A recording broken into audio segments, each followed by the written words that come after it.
Float Lakeshore opened in 2017, and then we opened Float LaSalle in 2019. Float therapy is you're trying to achieve your deepest sense of relaxation.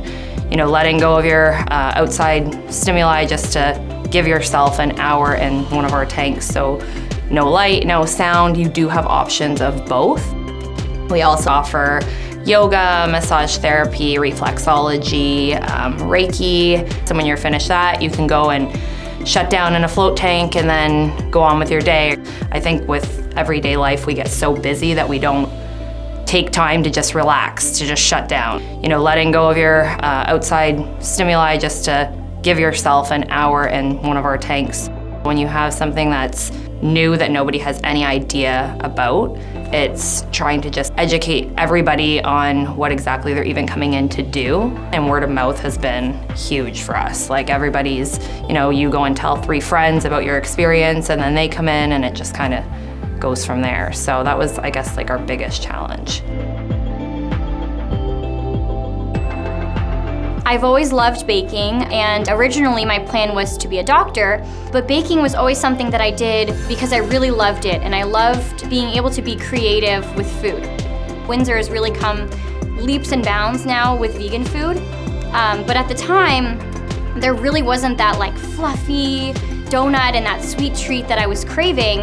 And I figured, okay, you know, I have some experience baking. I'm gonna try my best and I'm gonna try to make a donut. Baking is such a science. How many little changes can affect your final product, and how many steps go into baking and go into making something that is consistent and that is going to turn out the same way every time. One of the challenges that people face is, I really love this food and there's not a similar option that's vegan. And so if I go vegan or if I go plant-based, I'm really gonna miss this thing that I love.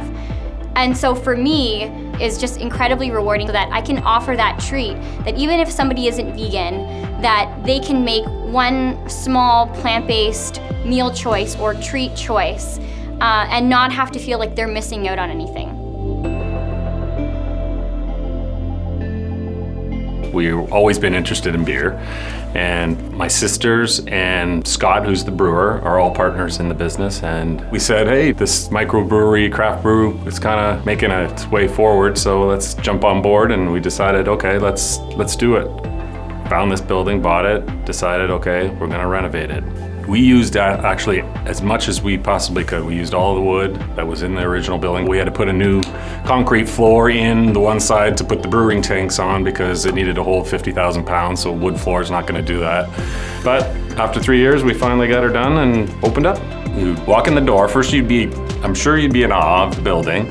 The people that come in are part of the brewery where you're right in there and you can get up out of your seat and you can probably go see Scott brewing, ask him questions about brewing. It's right there, you see it all. A lot of people from the States go on what is known as like a beercation. So it will be maybe daily we get a couple from, you know, all over the United States. Last week, Las Vegas, you know, Ohio. Like, I didn't realize that was such a draw. I was just thinking, you know, making beer and selling it to Windsor, and then you get the draw from a lot of excited people in the States as well.